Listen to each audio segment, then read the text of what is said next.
Hello, this is Lisa Russick and Misty Lure with the podcast We're All Psychic, and I am going to do something I haven't done before. Never. This is a video podcast on Spotify, and the only reason I remembered to tell you that is because our guest has the most badass glasses on ever. She does. So our guest is named Karen. Karen, would you like to say hello? Hi, everybody. I'm so excited to be here, and it's great to meet you both. I can hear her. Oh, we love her already. Oh, yeah. We sat and talked to her, and then we talked with the recording running. And but we have a question for you. Do you think we're all psychic? Indeed, I do. And how did you get to indeed I do think we're all psychic?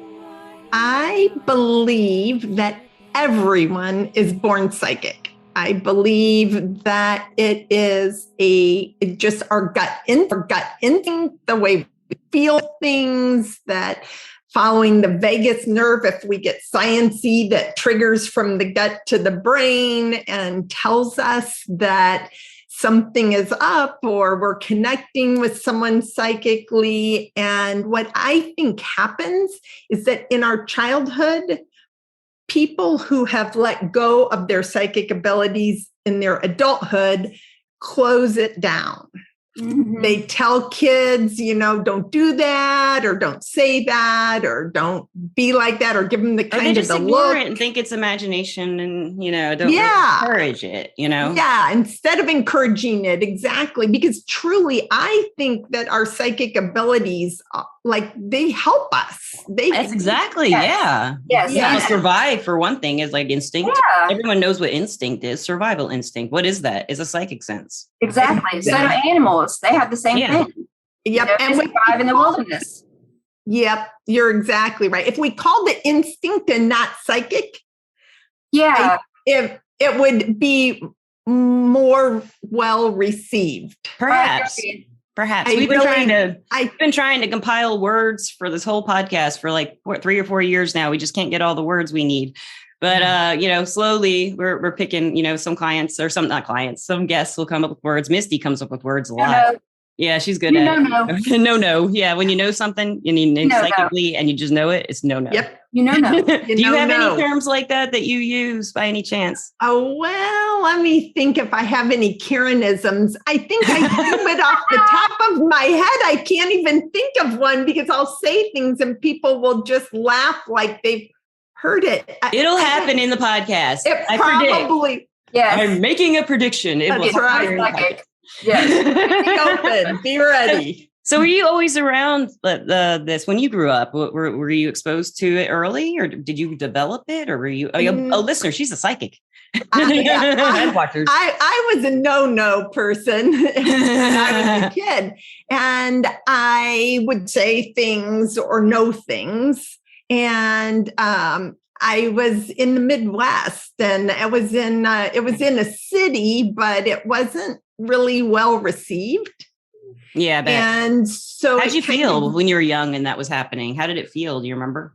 I had a lot of reaction physically to it. When it first started, it was normal to me until everybody told me it was not normal. Right. So then I started into things like, I went through a phase where I had nightmares, like horrible nightmares. I did too. Right. Me too. Yeah. Trying to shut it down. And I had a conversation with them, with this guides now I know, and said, I need some help here. And so they said, here's the deal, because I would wake up and just be paralyzed. I used to have that happen too, literally physically paralyzed. Yeah, exactly. Sleep paralysis. Yeah. I think it's normal. I really do. Whenever I talk to people about it, a little bit more about their experience with it. So finally, I just said to my guides, I need you to give me a clue that it's going to get scary. I need to be able to wake myself up. Yeah. It's really the first time that I learned I could have a conversation with them and that they would help me, because they told me, you're going to get the sign. And that night I went to sleep and this really high-pitched voice came in from someone in my dream that was very abnormal. And I woke myself up. So I just learned that was what to do. Right. Really cool. Yeah. After that, I ended up, my parents decided that I started getting migraines. And after that, because then I was, I just kept shutting them down at every angle that they were coming in. So then I got migraine. So after every test, only to be told it was all in my head. But a migraine, that's where it is. So tell me what to do about it. So they sent me to go see a self-hypnotist. And I know that's worked for some people. I know a friend who quit smoking that way. She hypnotized herself. Yeah.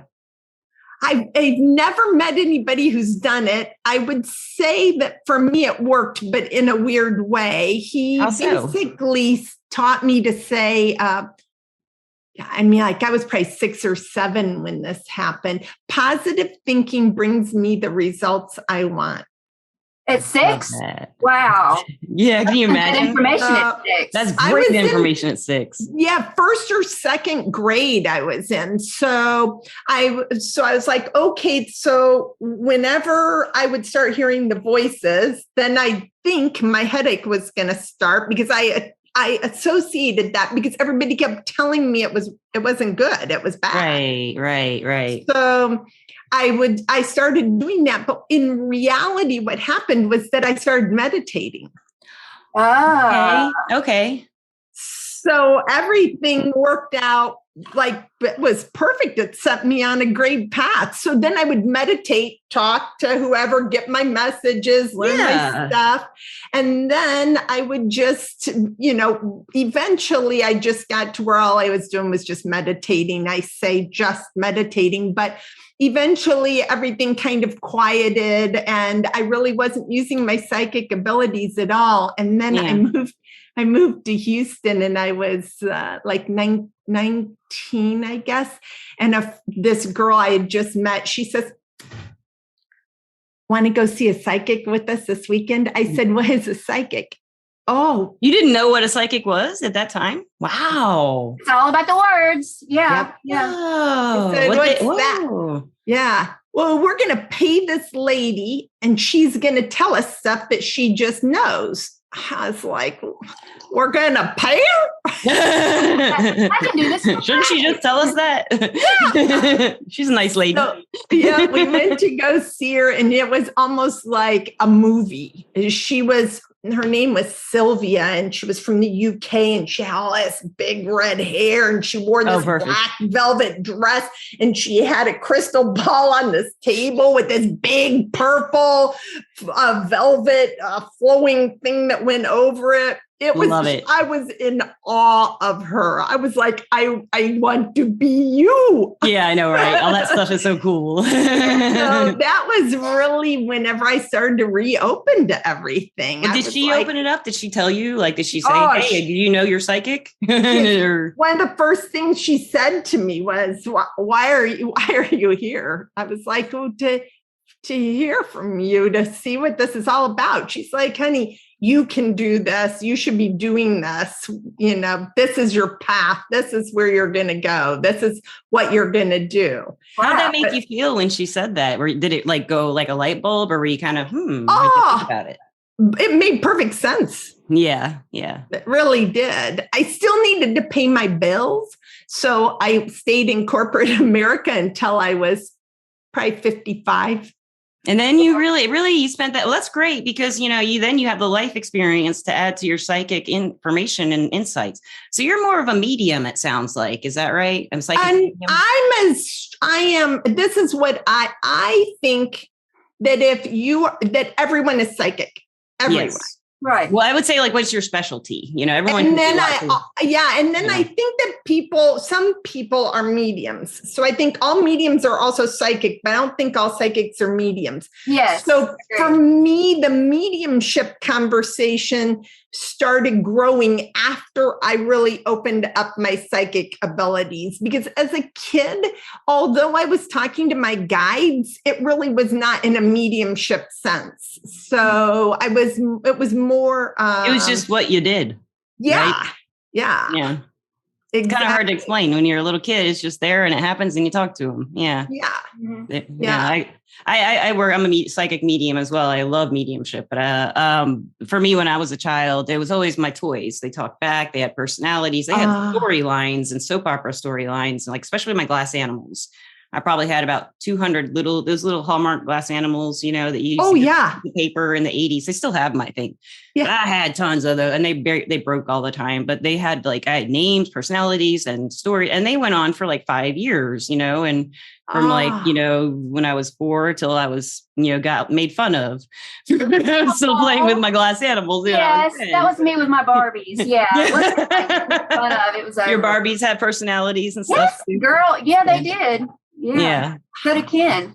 Yeah. It's so weird that how even for me, a knot on a tree would have a face, or like the pavement might have a bunch of little faces all over it. The grass might have, it's not just clouds, but I would see faces in everything growing up, Yeah. But I never really thought of it as connecting with spirits, but I just saw faces, Yeah. And I felt like they had character, That's so creative. I still don't think that way. I think very linearly, so that I'm even in this space is sort of weird. So I do not see faces in clouds. I don't see all that whole creative thing. I wear black and white. That's it. That's about creative. Oh, those glasses, though. You can't say that anymore. So, Karen, I was going to ask you, I'm really curious about how you work, because do you do cards? If you were to give someone a reading, how do you go about it? What's your technique? So I do have, I could tell you that I don't really use cards, and I could show you my piles of cards, because I'm really intrigued by oracle cards. I can't do the tarot. I've just it's never really connected to me. So if I'm doing a psychic reading, the way that I think through things is that it's a question about the here and now. So I just say, hi, it's nice to see you, and explain sort of what a psychic reading is. And then I say, I just need you to acknowledge yes or no until I get to asking you questions. And then I just start in my mind going through what I call my main topics. So I'll just reach out into the space to see, do they need to talk about finance? Do they need to talk about careers? Do they need to talk about relationships? Do I feel a move? Do I feel some significant transition? That's really cool. So you kind of ask yourself questions. Do you have a yes or no feeling? Is that how it works? So do I. Ooh, it's so weird too. It's hard to explain. That's why I get the no-nos. Yeah. How do you feel it? Yes. And then I'll just hear it in my head. Do you feel it here? Because I would feel a yes, right through here, through my core and in my heart, my solar plexus and heart. If I were to ask a guide and I just wanted a yes or no, I'll get a yes feeling or a no feeling. For me, it goes up and down. It just goes in my head. It just pops in there. It does in your head. You just know. Yeah. You just know a yes or a no. Yeah. How about you, Karen? Yeah. If I'm a no, I get nothing. I feel nothing. If it's a yes, I can almost feel it just thinking about it. It's just like electricity kind of. When I do mediumship, I feel the spirit really a lot. So I'm known for I'll be talking to you, doing this, because they're nudging me to say yes. Well, I get the lighter version of that in psychic. So I can feel if I say, okay, is she getting ready to move? Well, if I don't feel that, then what I'll do is I'll say on the significant things. So let's just say I'm reading you and I say, are you getting ready to move? And I feel nothing. Then I would just say, so one of the things that I ask is, are you getting ready to move? And I don't get that that's an issue. Is that anything you want to talk about at the end? So that I'll know to leave a gap for questions at the end, because I don't get it, or there's something way bigger that they're waiting for that me. That could be it too. Yeah, right. I do cards or guides, and usually if there's something big, the cards of the guides, they ask the different questions. The cards and the guides will be like, "Well, we're going to talk about this." Right. That's yeah. people think that they know what the problem is, right? Yes, and yes. and it's oftentimes has nothing to do with that. Nope. There's another source. Yeah. Yeah, exactly. Usually a problem with the thinking, or someone else's problem with their thinking, and the person isn't aware of that. Yeah. If they're talking about another person, for example. In my opinion, that's usually where I find it. I have a question though. You said you worked in corporate America. What did you do for so long? I'm so curious. So you said you're not creative, because you seem creative. My first job was a bartender, which was not really corporate, but I ended up buying a restaurant bar with a friend, and it fascinated me because nobody wanted to bartend during the day. And I was there during the crisis of the oil market in Houston. Mm-hmm. And so all these executives were coming at lunch and drinking, and they were talking, and I was learning an incredible amount just listening to them all drink at their savings. So you went to bartending school, literally, like school at bartending. Exactly. And then I ended up meeting someone who was in the oil and gas business. And he says, well, you come work for me and you're going to be a landman. I had no idea what that was at the time. He gave me a book and told me to read it. And I would walk into more rural areas in Texas and take leases from the landowners so that they could drill for oil and gas. Okay. Wow. So I did that for quite a while. And then there were some changes in some of the areas where we were drilling, and we kind of put a hold on everything. So he's like, why don't you hang out? I'll pay you. I've got this record label that isn't really a record label, but I put some money into it. And it turns out he put like $2 million plus into it with a partner. So a long story condensed, I went through all the music and sold it all off to Atlantic. Wow. So I learned a ton about the record business, and then we still couldn't drill. So I ended up with I call him like my brother from another mother, who was my business partner. He had a record label in Houston that was pretty prominent. So I went to go work for him, and we ended up in all kinds of crazy things. That is so cool. Yeah, so you were in the music business. Like, what part of the music business? I know a lot about the music business too. I went to audio school and stuff. So I'm curious, what part of the music business were you in? You went to audio school? Not creative. Oh. Not creative. I'm in the business side. Well, that's hard. That's creative thinking to get a band popular, to get music heard, and to promote and stuff like that. That is creative. It has to be linear. Challenge. It's good. Yeah. It was a challenge. Our last deal that we did was completely unrelated, as were some of the other ones. But we started an app. We based it out of Los Angeles. It still exists, and it's about utilizing underutilized parking. So it was initially set up because after a football game on a Friday night, everybody's like parking in yards and everything. Yeah. People are trying to get in for either Friday night or Saturday at college games. So we're like, well, what if people could rent out their driveway ahead of time? Smart.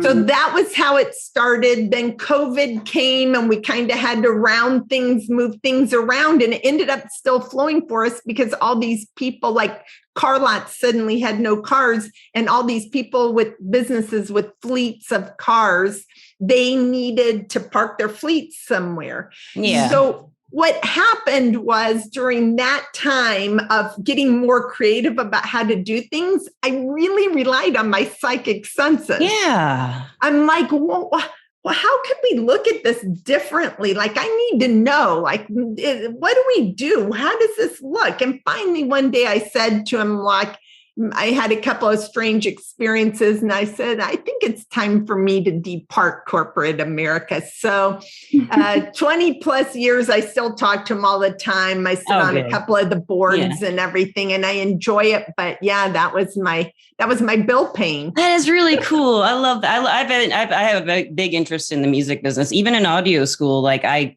love the business class second most. You know, the live SoundCloud. And actually, Pro Tools was probably my favorite thing to learn. Oh, but man. The business, I just ate that class up, and I actually read the books. You know, yeah. I found it really interesting. Pro Tools is an event. I love audio. I don't have Pro Tools, but you know, I have Adobe. You know, but it's great. Now, the one I ended up using the most was Logic, though, after I left audio school. But I ended up doing live sound for a long time. So, like, I think I was like 29 or something when I got my first psychic job. And I just talked about this on a podcast, and I only did it for like an hour and then quit. But I wasn't ready, you know, so like I wasn't ready. And then I got another job with the one we talked about before the podcast when I was 35. And then I've been doing it ever since, but on and off. But really, since 2018, it's really been on. So like pretty much steadily. So do you have any like particular guides that you had like I love talking about spirit guides. Misty loves talking about spirit guides. Do you have guides that you name and work with all the time and stuff like that? I just told this story to somebody the other day. I am very linear in my thinking. So I need my guides to have a name. Yes. Oh, yeah. So I'd already been through this past life regression, and the guide tells me his name is Tree and he's a tree. And I'm like, I need a name. I can't be having this. I want you to be a tree. Yeah. Mm-hmm. So one day I'm meditating, and I'm like, look, I know it's a female presence. I said, I need to know your name. And please tell me your name. No, nothing. So I go upstairs, and my husband, who's like kind of borderline on everything, he accepts it, and he doesn't really understand it. Is probably the best way to say it. My husband's the same way. Yeah. So we're eating dinner and just quiet, no TVs on. We're just talking, and I felt a hand touch the back of my head. I knew it was my guide, and I knew she had come to tell me her name. So I closed my eyes and put my hand down on the table. My husband's like, what's wrong with you? I'm like, silence. I was going to give me her name. Don't say anything. So I'm just sitting there with my eyes closed, nothing. I said, okay, A, B, C, nothing, D, E, F, like S, T, U. I'm like, oh my God, the guide's going to have a name that starts with a Z or an X. I need like a name. I get to V, and I'm like, it's V. It's like, I get that feeling. So I'm like, okay, V is your name. I'm like going through whatever V names Vivian. I can think of. And I say Vivian. That's what I just thought of, Vivian. Yeah. I get the feeling, and I'm like, Vivian, your name's Vivian. Like Vivian Lee. I need another sign. I need to know that your name is really Vivian. So the energy goes away, everything. I'm talking to my husband. We finish dinner, and he turns the TV on. And Pretty Woman is on. And her name's Vivian. Her name's Vivian. Richard Gere is standing at the bottom of the stairs yelling, Vivian! Oh, there he is! Oh my God! That is huge, man. That's a big. So did you tell your husband that Vivian situation before you turned the TV on? Yeah, no. What did he say? Oh, you didn't? No. Okay. He would have thought, whatever. So I didn't waste my breath on it. I was like, yeah.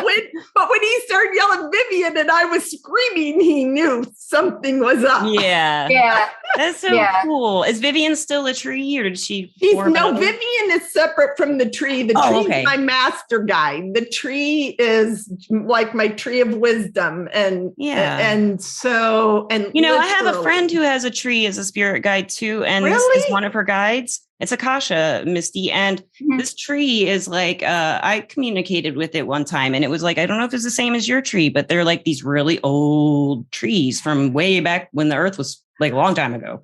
And they, according to Akasha and this tree, that spirit, they were alive at one time is what they told me. So I don't know, but that's what her tree, it's like it's not too big. It's about this big, I guess, from the ground, maybe about 3 feet high, but fat is what I remember. It showed itself like a big tree, but short and small. Yeah.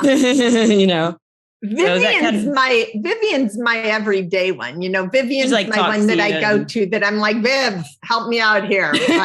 I'm stuck here. That's so cool. Before every reading, I call in Vivian. So when you communicate with Vivian, I love hearing about how people communicate with their spirit guides. So when you communicate with her, do you speak out loud? Like personally, I just think in my head, back and forth, and it's kind of like claircognizance. I just kind of know what they're saying. And if I'm not sure, then I'll do that yes or no feeling thing. But how do you do it? How does it work for you? Do you hear them? Or I've never really thought about that question. That's such a good question. I sometimes speak out loud and sometimes just in my mind, but I have never heard Vivian. I don't hear them with my ears. Yeah. I just know. Yes, right. Me too. Just know. No. Yeah. No. Exactly. So, I've never heard her voice. I mean, I've heard others' voices, but just not her voice. Right. I can imagine it. I can kind of put a voice to what I'm hearing, but they aren't giving me a voice. I just do that. It feels like, you know, so yeah. So Misty, I know you've got questions. I do. I've got a ton of questions, but I don't want to forget when you're talking about how when you were little and you were meditating and trying to get your psychic senses. How old were you when you started meditating? Yeah, probably like elementary school. See, that fascinates me, because wow. It's the other thing that I had that was kind of going for me in that space is that my mom was way ahead of her time. She was doing yoga in our house and meditating. Okay. So to me, I knew what meditation was. Did you meditate with her sometimes? No. Okay. Because I was still talking to my guides and little kid. That was a no for her. So, okay. And I never knew what they were going to do. I didn't know if somebody could see them or somebody else could hear them. Like to me, they were like us having this conversation. Yeah. Well, that just fascinated me. I was like, if she's going to say, like, since she was tiny and little, that's what I've tried to raise my kids, like teach them how to meditate, because I think it's so important, especially in today's world. But not only that, but it helps you find who you are and yourself and your self-worth and your surroundings. I think it's everything. It just starts right there. Yep. I completely agree with you. I ended up getting my certification as a teacher in meditation because I really feel like kids need to have it. Yes. And initially I wouldn't read for kids because I just felt like I never really knew, you just sometimes if kids are young and crossing any lines or anything, I always wanted to make sure they felt good. And this lady came with her daughter one time and said, look, I'm going to sit here with you. I need you to talk to my daughter. She feels like her daughter is psychic and she wanted her daughter to understand that it was normal. So that was such a blessing. That's great. And was that because of this psychic abilities that she was having, it was causing her anxiety. Yes. So learning having kids today. How old are your kids? Mine are, my youngest is 15 and then my older two are 25 and 24. My boys are 19 and 23. I'm no kids. I'm putting a rug over here for my dog who's got herself stuck in the corner. Yeah, legged kid. Did not have kids. Well, these are my stepsons. I didn't have biological kids, but I had stepsons. So I just can't imagine raising kids in today's world and anxiety and stress and everything. Yes. So you can completely, get the whole concept of meditation with kids. I just think it's priceless. So Misty says that she said that her grandson in kindergarten, is it kindergarten he was meditating? Preschool. Yeah, they're teaching meditation in preschool. Yeah, I think they're doing meditation in Alabama. I love that. Yeah. I love that. Yeah. I mean, he started doing it next to me and I'm like, where did you learn that? It's like a gym. I was like, oh, okay. In gym? Yeah. That's great. Yeah, that's really We're doing yoga in gym class and practicing meditation. as well.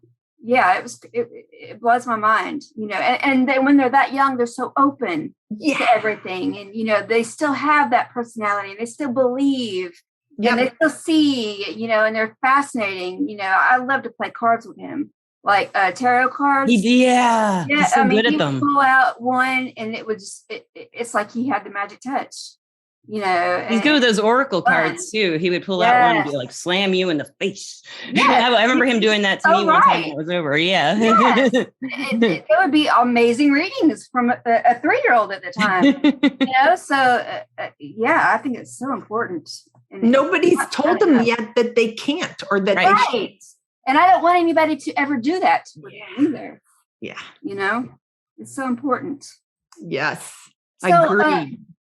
So after you quit your job and you decided to do this full time, what changes do you see in yourself now? I mean, do you feel like you're some kind of completeness now that you're doing this? This is what your calling was, or do you feel the same? No, I feel entirely different. I knew you were going to say that. Yes. You don't know. I know. In some ways, I don't have the words for it. I've tried to find the words to explain how different I feel. But the most significant thing for me is, there's always that big reading where you touch on some point for someone that makes, some huge impact. But what I think is that we all have trauma. Yes. And trauma comes in different sizes. Yes. And so for one person, it can be such a small thing that we can touch on because we know. Yes.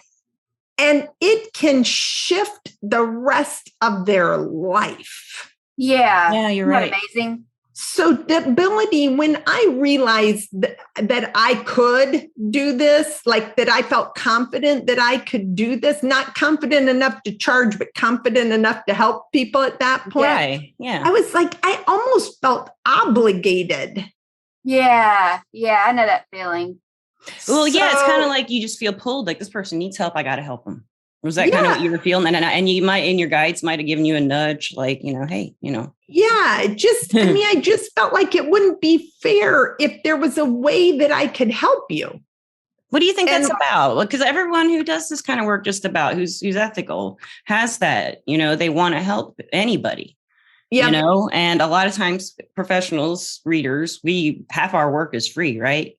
Yeah. That's now what I do. I was trying to figure out at first, I just want to address that you just said the word ethical. Yeah. So now there we go. Yeah. I like that. Yeah. We can leave it at that. That'll work. But I've been trying to figure out a way to give back, like that would impact even more than just saying, because some people need reading, some people don't. I was trying to figure out how I could give back, and I got certified as a psychic investigator. Oh, did you work with the police and stuff? Have you ever done it? Yeah. Oh, tell us about that. We've had one guest who does that, a psychic detective, and I would love to hear about it. If you want to come back and talk about that sometime, I'd love to hear that. That's my give back. So, and that's really cool. They accepted you. They accepted you into the police station, and they actually call you the detectives and on the phone and conversing through the family and the police. That's really, so do you do like missing people, anything or okay? So far, yes, in response to missing people. Yes, it's always been that would some different outcomes, but yes, missing. Right. Okay. That's just fascinating. Oh wow. Yeah. Yeah. In a good way. That's a great way to get back. I don't know if they'd take me in Decatur. Do you think they'd take you in Hartselle, Misty?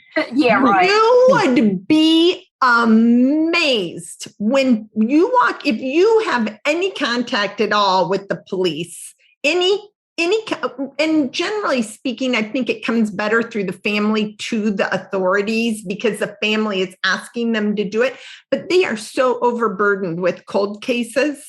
Yes, I imagine so. That's what this other psychic said. She worked on cold cases a lot. Yeah. Yep. I have not worked on a cold case. Everything I've worked on has been very recent, here and now, in a panic. Yeah. So, but they are very, we were the bigger one that I did was in a real small town in Oregon. And they were like, yes, we would work with a psychic. I never thought I'd ever say that. In Oregon, yes, I believe it. In Oregon, I believe it. That's because they're real open-minded. Everything's free there, right? It's like you can do anything you want in Oregon, not free, but you are free, from what I understand in Oregon. Yeah.